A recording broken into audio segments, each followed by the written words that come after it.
Let's look at an example of finding the centroid of an area. So I have this T-shaped area here, and it's got a top block that's 30 millimeters long and 10 meters wide, and there's also a little thin narrow area that's 30 by 6 millimeters. And I'd like to find the location of the centroid. The first thing to note is I actually know the location of the centroid with respect to the x-coordinate already, and that's because there's a vertical line of symmetry in this area here, so just go straight down the middle. So what I do know already before even starting is that the centroidal location with respect to the x-coordinate is equal to 0. Okay, because of the way I've set up my xy coordinate system there. So the only thing that needs to be computed is what is the centroidal location relative to the y position. So the formula, again, is 1 over the area of the total object times the first moment of the area about the x-axis, and that's equal to 1 over a, the integral over the area of y dA. And the way I'm going to compute this is I'm going to break up the integral into two pieces. So I'm going to write this as 1 over a times the integral of y dA over a1 plus the integral of y dA over a2. And area 1 and 2 are simply the areas of these two rectangles. So the area of the top piece here, I'll call that 1, and then this bottom piece here I'm going to call area 2. And the reason for doing that is because I can write these integrals in a simpler fashion. If I look at this first integral here, the integral over a1, that's just simply the formula of the first moment of the area about the x-axis for area 1. And that's nothing other than the area of area 1 times the centroidal location for area 1. And I'll have the same thing for area 2. This is going to be equal to area 2 times the centroidal location for area 2.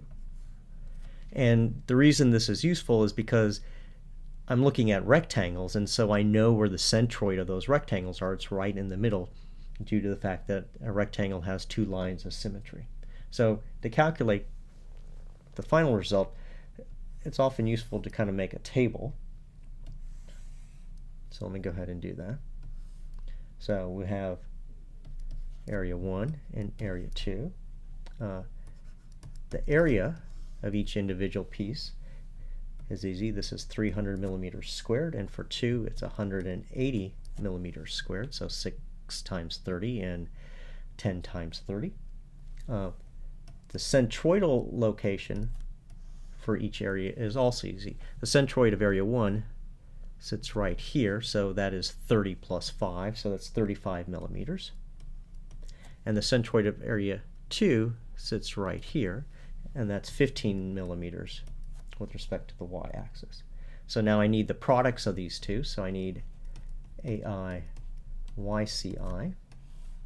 So this is going to give me, let's see, multiply the two values together, and this is going to give me 10.5 times 10 to the 3. And if I multiply 180 by 15, I'm going to get 2.7 times 10 to the 3. And now I have to add those together. That's going to give me 13.2 times 10 to the 3. And I'm going to have to divide that by the total area, so that's a sum of 300 plus 180, which is 480, so that's millimeters squared, and this term over here is millimeters cubed, so millimeters cubed divided by millimeters squared is going to give me millimeters, so the units do indeed work out. So YC, if I do the calculation, will come out to be 27.5 millimeters. So I can put that together with XC, and so that gives me a point which is somewhere right here. So it's just below the juncture between the two pieces. So there's my centroid of my area. It's right on the vertical line of symmetry, a distance of 27.5 millimeters up from the bottom of the object.